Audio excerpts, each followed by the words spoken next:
జై శ్రీరామ్. శ్రీమాత్రే నమః. శ్రీ గురుభ్యో నమః. ఈ నెల ఆగస్ట్ నెల 6వ తారీఖు నుంచి ఆగస్ట్ 28వ తారీఖు వరకు కూడా ఖగోళంలో ఒక మంచి విశేషాంశం చోటు చేసుకుంటుంది. ఈ విశేషాంశం ఏంటంటే ఈ నెల ఆగస్ట్ 6వ తారీఖు నుంచి 28వ తారీఖు వరకు కూడా బుధ భగవానుడు సింహరాశిలో వక్రిస్తూ ఉన్నారు. 6వ తారీఖు 9 డిగ్రీల దగ్గర ఆయన వక్రగతి ప్రారంభమవుతుంది. 28వ తారీఖు కర్కాటక రాశిలో 27 డిగ్రీల దగ్గర ఆయన వక్రచాగం జరుగుతుంది. అంటే ప్రతి రాశికి 30 డిగ్రీలు ఉంటాయి. ఆయన వక్రగతిలో వెళ్తూ ఉన్నాడు కాబట్టి ఈ 9 డిగ్రీలు అంటే 9 డిగ్రీలు దాటుకొని అంటే ఇక్కడ డిసెండింగ్ ఆర్డర్లో వెళ్తుంది అనమాట. 9, 8, 7, 6, 5 ఇలా వెళ్తుంది. డిసెండింగ్ ఆర్డర్లో వెళ్ళి కర్కాటక రాశిలో రాశి మొత్తం మీద 30 డిగ్రీలు ఉంటాయి కదా. ఆ 30 డిగ్రీలు 30 డిగ్రీ, 29 డిగ్రీ, 28 డిగ్రీ, 27 డిగ్రీ దగ్గర ఒక సెకండ్స్ తోటి కొన్ని ఫ్రాక్షన్ ఆఫ్ సెకండ్స్ తోటి ఆయన వక్రచాగం జరుగుతూ ఉంది కర్కాటక రాశిలో. సాధారణంగా ప్రతి గ్రహం మధ్య మధ్యలో వక్రిస్తూ ఉంటాయి. ఒక సూర్యనారాయణ మూర్తి తప్ప సూర్యచంద్రులకి వక్రగమనం ఉండదు. రాహుకేతువులు ఎప్పుడూ కూడా వక్రగమనంలోనే ఉంటారు. ఇంకా మిగతా ఈ ప్లానెట్స్ అంటే కుజుడు కానివ్వండి, మంగళ్ కానివ్వండి, గురువు కానివ్వండి, శనైశ్వరుడు కానివ్వండి, అలాగే బుధదేవుడు కానివ్వండి, శుక్రుడు, ఈ ప్లానెట్స్ వక్రగతిలోకి వెళ్తూ ఉంటాయి మధ్య మధ్యలో. అయితే ఇప్పుడు ప్రతిసారి వెళ్తూ ఉన్నప్పుడు ఇంపాక్ట్ డెఫినెట్గా ఉంటుంది. ఇప్పుడు ఇంకా ఇంపాక్ట్ ఉంటుంది. దానికి కారణం ఏంటో ఇప్పుడు నేను ఒకసారి మీకు ఎక్స్ప్లెయిన్ చేస్తాను. మనకి శనైశ్వరుడు వక్రగతిలోనే ఉన్నాడు. ఇప్పుడు ప్రస్తుతం వక్రగతిలోనే శనైశ్వరుడు ఉన్నాడు. ఆయన కుంభరాశిలో ఉన్నాడు. బుధ భగవానుడు సింహరాశిలో నుంచి వక్రగతిలో ఉన్నాడు. కుంభరాశి, సింహరాశి ఈ రెండు సమసప్తకాలు అవుతాయి. కుంభరాశి నుంచి సింహరాశి 7వ స్థానం అవుతుంది. సింహరాశి నుంచి కుంభరాశి 7వ స్థానం అవుతుంది. వైస వర్స ఇది సమసప్తకాలు అవుతాయి. ఈ సమసప్తకాల్లో 2 గ్రహాలు వక్రించడము, ఒకటి శనైశ్వరుడికి, అందులో కుంభరాశి స్వక్షేత్రము, ఇక్కడ వక్రించడము డెఫినెట్గా ఇంపాక్ట్ ఉంటుంది. మామూలుగానే శశబుధ యోగం చాలా మంచి యోగము. ఇప్పుడు ఖగోళంలో ఇది వక్రించి ఏర్పడుతూ ఉంది ఈ శశబుధ యోగం. సాధారణంగా శశబుధ యోగం ఏంటంటే డబ్బుల్ని ఇస్తుంది. కానీ ఈ డబ్బులు ఏంటంటే మనము చక్కగా ఒక సిస్టమేటిక్గా ఒక క్రమశిక్షణతోటి, ఆర్థిక క్రమశిక్షణతోటి, ఫైనాన్షియల్ డిసిప్లిన్ తోటి మన డబ్బుల్ని దాచుకోవడానికి కానివ్వండి, ఇన్వెస్ట్మెంట్ చేసుకోవడానికి కానివ్వండి, వచ్చిన ప్రతి రూపాయి, మన పాకెట్లో పడిన ప్రతి రూపాయి కూడా మనం చాలా చక్కగా బాగా యూటిలైజ్ చేసుకుంటాం. అంటే శశబుధ యోగం ఎవరికైతే ఉంటుందో జన్మజాతకంలో వాళ్ళకున్న ఫైనాన్షియల్ డిసిప్లిన్ ఇంకెవ్వరికి ఉండదని చెప్పాలి. వాళ్ళని చూసి అందరూ ముచ్చటపడి డబ్బులు ఇలాగ సేవ్ చేసుకోవాలా, ఎంత సంపాదించామో ఇవన్నీ పక్కన పెడితే అసలు ఆర్థిక క్రమశిక్షణ లేకపోతే డబ్బులు ఎంత వచ్చినా ఉపయోగం ఏముంటుంది? ఈ ఆర్థిక క్రమశిక్షణని శశబుధ యోగం ప్రతి ఒక్కరికి కలిగిస్తుంది. శనైశ్వరుడు ప్రతి విషయంలో క్రమశిక్షణ ఇస్తాడు. బుధుడితో కూడితే కనుక ఆయన ఆర్థిక క్రమశిక్షణని ప్రతి ఒక్కరికి కలగజేస్తారు. ఇప్పుడు వీళ్ళిద్దరూ కూడా వక్రగతిలోకి వెళ్ళారు. వక్రగతిలో కంటే ఇది ఎలా ఉంటుందంటే, ఇప్పుడు ఒక స్కూల్లో ఒక టీచరు క్లాసులో లెసన్స్ చెప్తూ ఉన్నారు. లెసన్స్ చెప్తూ మధ్యలో ఆమెకేమో ఆవిడకి కావచ్చు, లేదా చెప్పే అధ్యాపకులకు కావచ్చు, ఏదైనా ఫోన్ కాల్ వస్తే లేదా ఎవరన్నా పిలిస్తే బయటికి వెళ్తారు అనుకోండి.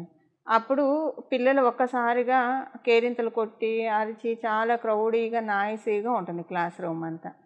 ఇది ఒకటి. ఇది ఏంటంటే అక్కడ తప్పక ఆవిడ బయటికి వెళ్ళింది కాబట్టి, ఆవిడ కావచ్చు లేదా అధ్యాపకుల వారు కావచ్చు. ఒక్కొక్కసారి ఏముంటుందంటే లీజర్ పీరియడ్ అని ఉంటుంది. సో అధ్యాపకులే వదిలేస్తారు ఫ్రీగా, కాసేపు ఒక 1 పీరియడ్ వరకు ఆడుకోండి అని చెప్పేసి. అంటే ఇప్పుడు లీజర్ పీరియడ్స్ ఉన్నాయో లేవో తెలియదు, కానీ మా చిన్నప్పుడైతే లీజర్ పీరియడ్ ఒకటి ఉండేది డెఫినెట్గా. సో అలా వదిలేసేవాళ్ళు, ఒక పీరియడ్ వరకు వదిలేసేవాళ్ళు. అంటే వాళ్ళు వదిలేస్తారు అలాగా. ఇప్పుడు ఇదంతా ఎందుకు చెప్తున్నానంటే, శనైశ్వరుడు మరియు బుధ భగవానుడు ఆర్థిక క్రమశిక్షణ ఇస్తారు. ఇప్పుడు ఏం చేస్తారంటే ఆర్థిక క్రమశిక్షణ ఇచ్చి మనం ఫైనాన్షియల్గా ఎలా దాచుకుంటే డబ్బులు మనకి రెట్టింపు అవుతాయి, మన డబ్బులు గుడ్లు పెట్టడం అనేది శని బుధులు కలిసి ఉంటేనే సాధ్యమవుతుంది కుండలిలో. ఇప్పుడు అందరికీ శని బుధులు కలిసి ఉండరు. ఎవరి జాతకంలో కూడా మనం చూస్తే చాలా అంటే అందరికీ కలిసి ఉండాలని ఉండదు ఆ కాంబో. కలిసి ఉన్న వాళ్ళకి డెఫినెట్గా వాళ్ళు చిన్నప్పటి నుంచే ఇన్వెస్ట్మెంట్స్ స్టార్ట్ చేస్తారు, సేవింగ్స్ చాలా పక్కాగా వెళ్తారు. వాళ్ళ దగ్గర ₹1,00,000 వస్తే దాన్ని ఎలాగ 10 లక్షలు చేయాలి, ఎలాగ 50 లక్షలు చేయాలి, మంచి క్లారిటీ, మంచి విజన్ వాళ్ళ దగ్గర ఉంటుంది. అండ్ అకార్డింగ్గా వెళ్తుంది వాళ్ళకి. అంటే విజన్ అందరికీ ఉంటుంది, బట్ అదేంటి, అది మనకి అనుకున్నట్లు ఫామ్గా సిస్టమేటిక్గా వెళ్ళడం అందరికీ సాధ్యం కాదు, కొంతమందికే సాధ్యం అవుతుంది. మనం డే టు డే లైఫ్లో చూస్తూ ఉంటాం కదా. ఈ శశబుధ యోగం అది కలగజేస్తుంది. అది ఒక లెక్క. అయితే ఇప్పుడేంటి, వాళ్ళిద్దరూ వక్రించారు. సో ఇలాగ వాళ్ళు సిస్టమేటిక్ ఇన్వెస్ట్మెంట్స్కి అవకాశం ఇస్తారు. కొన్నిసార్లు ఏంటంటే అందరికీ ఆ యోగం ఉన్న వాళ్ళైతే అలా ఉంటుంది, యోగం లేని వాళ్ళకు కూడా గోచార రీత్యా వచ్చినప్పుడు ఇలాంటివి ఇది అందరికీ అప్లికేబిలిటీ ఉంటుందండి. ఆ యోగం ఉన్న వాళ్ళకి ఇంకా బాగా ఎక్కువగా ఉంటుంది, యోగం లేని వాళ్ళకి కూడా ఇది అప్లికేబిలిటీ ఉంటుంది. అయితే ఈ అప్లికేబిలిటీ అసలు ఇప్పుడు వక్రగతిలో ఉన్నారు కదా, వాళ్ళిద్దరు సవ్యంగా ఉంటే ఇన్వెస్ట్మెంట్స్ ఇవన్నీ ఉంటాయి. ఇప్పుడు వక్రగతిలోకి వెళ్ళారు, ఇప్పుడు పరిస్థితి ఏంటి మరి, అంటే ఎలాంటి రిజల్ట్స్ ఇస్తారు, ఈ విషయాలు మనం ఒక్కసారి చూద్దాం. అసలు ఈ విషయాల్లో ఇంపాక్ట్ ఏ విషయాల్లో ఉంటుంది, గుడ్ ఇంపాక్ట్ ఉంటుందా, బ్యాడ్ ఇంపాక్ట్ ఉంటుందా, సత్ఫలితాలు ఉంటాయా, లేదా ఏదైనా జాగ్రత్తలు సూచిస్తుందా, ఇవన్నీ కూడా ఇప్పుడు మనం మాట్లాడుకుందాము. ఈ ఈ ఈ ఇది ఈ కాంబో ఏ రాశుల వాళ్ళకి, ఇప్పుడు ఈ వక్రగతి అనేది ఏ రాశుల వాళ్ళకి ది బెస్ట్గా వర్కౌట్ అవుతుందో మనం ఒకసారి చూద్దాం. అన్ని రాశుల వాళ్ళకి ది బెస్టే ఉంటుంది. అంటే అసలు ఈ వక్రగతిలోకి వెళ్ళడం వల్ల ఇప్పుడు ఎవరైనా సరేనండి, మనలో అందరం కూడా ఏదన్నా ఖర్చు చేద్దాము అని అనుకుంటే, అది ఒక మంచి చదువు చదివించడానికి కావచ్చు మన పిల్లలకి, లేదా మనం ఒక మంచి అసెట్ కొనుక్కోవడానికి కావచ్చు, లేదా ఏదైనా ఒక మంచి పని కోసం ఖర్చు పెట్టడానికి డబ్బులు సమకూరక, లేదంటే ఏదైనా ఒక డబ్బులు సమకూరక ఏదైనా పనులు పెండింగ్ ఉంటే కనుక అవి రిలీజ్ చేస్తుంది శనైశ్వరుడు బుధ భగవానుడు వక్రగతిలోకి వెళ్ళడం వల్ల. సో దట్ ఏంటంటే అందరికీ కూడా వాళ్ళకి ఏవైతే అవసరమైన ఖర్చులు ఉన్నాయో అవన్నీ కూడా స్తంభనగా ఉన్నవన్నీ ఒక్కసారిగా రిలీజ్ అయిపోతాయి ప్రతి ఒక్కళ్ళకి. కానీ ఈ పరిహారం మనం చివరిలో తెలుసుకోబోయే పరిహారం చేసుకోవడం వల్ల రిలీజ్ అవుతాయి. పరిహారం చేసుకోకపోయినా రిలీజ్ అవుతాయి, అంటే ఆర్థిక స్తంభన నుంచి బయటకు వస్తారు. బట్ పరిహారం చేసుకుంటే ఇంకా ఎక్కువగా ఇది అప్లికేబిలిటీ ఉంటుంది. ఈ ఆర్థిక అంటే యాక్చువల్గా ఈ వక్రగతి ఒక్కొక్క రాశిలో, ఇప్పుడు ఇదే సమసప్తకం కనుక కర్కాటకం మకరంలో పడినా, లేదా మీనరాశి కన్యారాశిలో పడినా, మిగతా రాశుల్లో పడితే ఒక్కొక్క రకంగా ఇంపాక్ట్ ఉంటుంది. ప్రతి రాశిలో ఇదే ఇంపాక్ట్ ఉండదు. ఇప్పుడు ఈ వక్రగతి పడింది సింహరాశిలో ఉంటేనే సూర్యనారాయణమూర్తి కింగ్. సో ఎప్పుడైనా ఒక కింగ్ ఇంటెన్షన్ ఏముంటుంది, ఆ రాశితత్వం ఏముంటుంది, ఒక కింగ్ ఇంటెన్షన్ ఏముంటుంది, కంపాషనేట్గా ఉంటుందంటే దయ ఎక్కువగా ఉంటుంది. అందుకే సూర్యబలం ఉన్న వాళ్ళకి చాలా దయగల హృదయం గల వాళ్ళు ఉంటారు. అవతల వాళ్ళ కష్టాన్ని వాళ్ళ కష్టాలుగా వాళ్ళు ఫీల్ అయిపోతారు. ఎందుకంటే ఆత్మకారకుడు కాబట్టి ప్రతి సోల్లో ఉన్నది జీవాత్మే అన్న విషయము వాళ్ళకి ఎరుక బాగా ఉంటుంది. సింహరాశి వాళ్ళకి కూడా బేసిక్గా ఈ తత్వం ఉంటుంది. సూర్యనారాయణమూర్తి ఆత్మకారకుడుగా ఉన్న వాళ్ళకి ఈ తత్వం ఉంటుంది, లేదా వాళ్ళ జన్మజాతకంలో సూర్యనారాయణమూర్తి బలం ఎక్కువగా ఉన్న వాళ్ళకి కూడా ఇది ఎక్కువగా ఉంటుంది. ఎప్పుడు వాళ్ళ సైడ్ నుంచి అని కాకుండా అందరి సైడ్ నుంచి ఆలోచిస్తారు. అది ఆ క్వాలిటీ సింహరాశిలో ఉంటుంది. ఇప్పుడు ఈ విషయం ఎందుకు చెప్తున్నానంటే, ఈ క్వాలిటీ సింహరాశిలో ఉంది కాబట్టి బుధ భగవానుడు ఇక్కడ వక్రిస్తున్నాడు, శనైశ్వరుడు ఆల్రెడీ సప్తమ స్థానంలో వక్రిస్తూ ఉన్నాడు కాబట్టి ఎవరెవరైతే ఆర్థికంగా స్తంభించిపోయి ఉన్నారో వాళ్ళందరికీ రిలీజ్ చేయడానికే, ఆర్థిక స్తంభన నుంచి రిలీజ్ చేయడానికే ఇప్పుడు గోచారంలో ఈ ట్రాన్సిట్ చోటు చేసుకుంటూ ఉంది, అంటే ఈ వక్రగతి అనేది చోటు చేసుకుంటూ ఉంది. ఇది ద్వాదశ రాశుల వాళ్ళకి ఏ విషయాల్లో, ఇది కేవలంగా ఫైనాన్షియల్ మ్యాటర్స్లోనే, ఇంకా రిలేషన్స్ విషయంలో, ఈ రెండిట్లో ఇది వర్కౌట్ అవుతుంది. ఏ విషయాల్లో ఉంటుందనేది చెప్దాం. అయితే ఈ వక్రగతి కొన్ని రాశుల వాళ్ళకి ఇంకా కొంచెం ఎక్కువగా ఉంటుంది. అది ఎవరికో మొదట మనం చెప్పుకుందాము. కర్కాటక రాశి వాళ్ళకి ఇది బాగా చాలా బాగా యోగిస్తుంది. అలాగే సింహరాశి వాళ్ళకి ఇది చాలా బాగా యోగాన్ని ఇస్తుంది. మకర కుంభరాశుల వాళ్ళకి ఇది మంచి యోగాన్ని, ధనుర్మీన రాశుల వాళ్ళకి ఇది చాలా మంచి యోగాన్ని కలగజేస్తుంది. అయితే మిగతా రాశుల వాళ్ళకి లేవా అండి అంటే, మిగతా రాశుల వాళ్ళకి కూడా డెఫినెట్గా ఉంటాయి. బట్ ఈ రాశుల వాళ్ళకి కొంచెం ఎక్కువగా ఉంటుంది. ఎందుకంటే బుధ భగవానుడు కర్కాటక రాశికి పూర్తిగా అనుకూలం కాదు, అందుకని ఇప్పుడు కర్కాటక రాశి వాళ్ళకి అనుకూలంగా ఉంటుంది.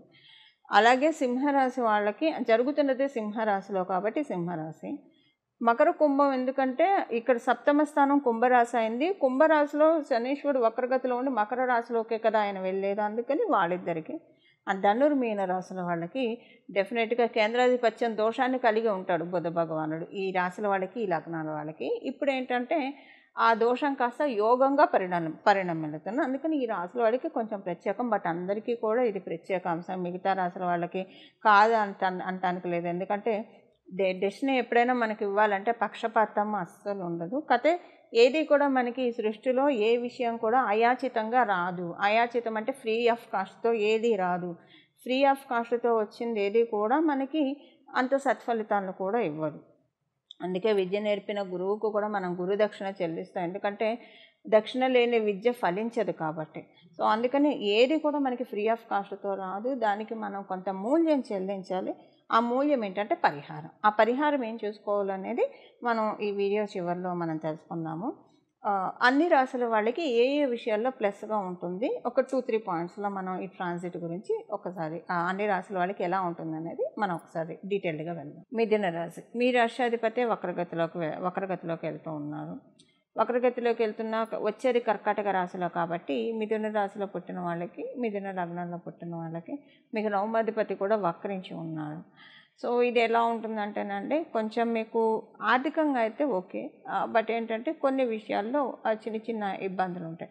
మాట మూలక సమస్యలు వస్తాయి. ప్రతి ఒక్కళ్ళు మిమ్మల్ని జడ్జిమెంట్స్ స్టేట్మెంట్స్ పాస్ చేసే వాళ్ళు ఎక్కువగా కనిపిస్తారు మీ చుట్టూ. పిల్లలకి సంబంధించిన చికాకులు టెన్షన్స్ ఎక్కువగా అనిపిస్తాయి. ఇంట్లో ఎందుకో ప్రశాంతంగా ఉన్నట్లు అనిపించదు. అయితే ఈ పాయింట్ క్యాన్సిలేషన్ ఎక్కడ అవుతుందంటే మీ జన్మజాతకంలో మీకు శనీశ్వరుడు బలం బాగా ఉన్నా, బుధ భగవానుడు బలం బాగా ఉంటే అప్పుడు దీనికి రివర్స్ అవుతుంది. రివర్స్ అంటే ఇంట్లో చికాకులు అని చెప్పాం కదా, ఇంట్లో చాలా ప్రశాంతంగా ఉంటుంది. మునిపెన్నడూ లేని ప్రశాంతంగా ఉంటుంది. పిల్లలకి హెల్త్ పరంగా ఇబ్బందులు మునిపెన్నడూ లేని విధంగా పిల్లలతోటి చాలా బాగా ఉంటుంది. వాళ్ళ ప్రోగ్రెషన్ చూసి మీరు గర్వపడతారు. అలాగే మీ మాటని ప్రతి ఒక్కళ్ళు జడ్జిమెంట్స్ స్టేట్మెంట్స్ పాస్ చేస్తారని చెప్పాను కదా, అది రివర్స్లో ఉంటుంది. అంటే చాలా బాగా మెచ్చుకుంటారు, అప్రిషియేట్ చేస్తారు. ఇప్పుడు మీకు శనీశ్వరుడు బలం బుధ బలం మీ జన్మజాతకంలో బాగా ఉంటే అప్పుడు ఇది రివర్స్లో ఉంటుంది. బట్ దేనికైనా మనం పరిహారం ఉంటుంది, పరిహారం చేసుకున్నాం. బట్ ఏదైనా కూడా మిథున రాశుల వాళ్ళకి జనరల్గా ఎక్కువగా దేన్ని హార్ట్కి తీసుకోరు, మైండ్కి తీసుకోరు, చాలా స్ట్రాంగ్గా ఉంటారు.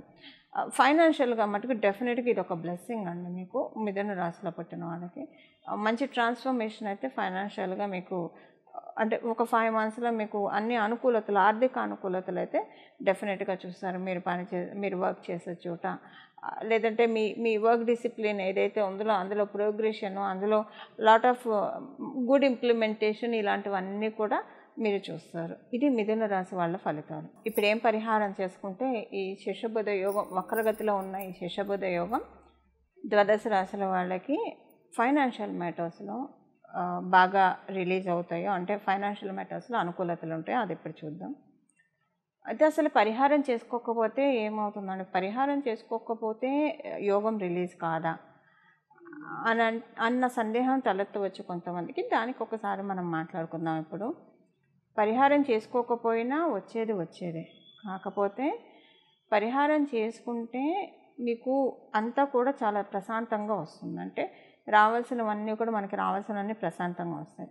పరిహారం చేసుకోకపోతే అంతా ఏమవుతుందంటే వచ్చేదే కానివ్వండి, ఏడిపించి ఇస్తారు. అంతకుమించి ఏం లేదండి. ఇప్పుడు మనం జనరల్గా లైఫ్లో చూస్తూనే ఉంటాం కదా, కుండలీలో ఒకవేళ మీ జన్మ కుండలీలో అర్గళాస్ ఉన్నాయి అనుకోండి, ఇంటర్వెన్షన్ అంటాం. ఈ అర్గళాస్ ఉంటే ఏమవుతుందంటే ఏ యోగం అనుభవించజేయను. అంటే ఇది ఒక సామెత మీకు తెలిసే ఉంటుంది, గడ్డివామ దగ్గర కుక్క అన్న సామెత చందాన. ఏ యోగం మీకు అనుభవ యోగంలోకి రానియకుండా అడ్డుపడుతూ ఉంటాయి. ఇది మీకు అర్థమయ్యేది చెప్పాలంటే ప్రొఫెషన్గా ఎదుగుతుంటే కాళ్ళు పట్టుకొని లాగే వాళ్ళు ఉంటారు, అడ్డుపుల్లలేసి వచ్చే వాటిని చెడగొట్టే వాళ్ళు ఉంటారు. ఇలాంటివి రకరకాలుగా ఉంటాయి కదా. ఇవన్నీ కాకుండా ఇప్పుడు అదృష్టవంతులను ఎవరు చేర్చలేరు, దురదృష్టవంతులను ఎవరు బాగు చేయలేరు. ఇది మనందరికీ తెలిసిన సత్యమే. సో అదృష్టవంతులకైతే అసలు బాధే లేదు. ఎన్ని ఆటంకాలు వచ్చినా వాళ్ళు దృఢ సంకల్పంతో వాటన్నిటిని అధిగమించుకుంటూ వెళ్ళిపోతారు. ఈ అర్గణాస్ ఇవి ఇబ్బంది పెట్టకుండా ఉండడానికి మీ జన్మజాతకంలో ఉంటే దానికి పరిహారం చేసుకుంటే ప్రశాంతంగా వస్తాయి. లేకపోయినా వస్తుంది.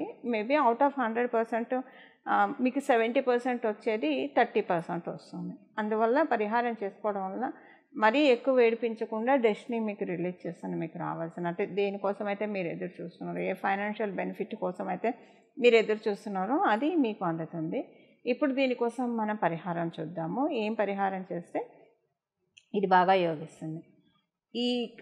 ఇది స్టార్టింగ్ డే నుంచి అంటే 6వ తారీఖు నుంచి ఆగస్టు 6వ తారీఖు నుంచి ఆగస్టు 28వ తారీఖు వరకు కూడా ప్రతిరోజు క్రమం తప్పకుండా విష్ణు సహస్రనామం వినడము.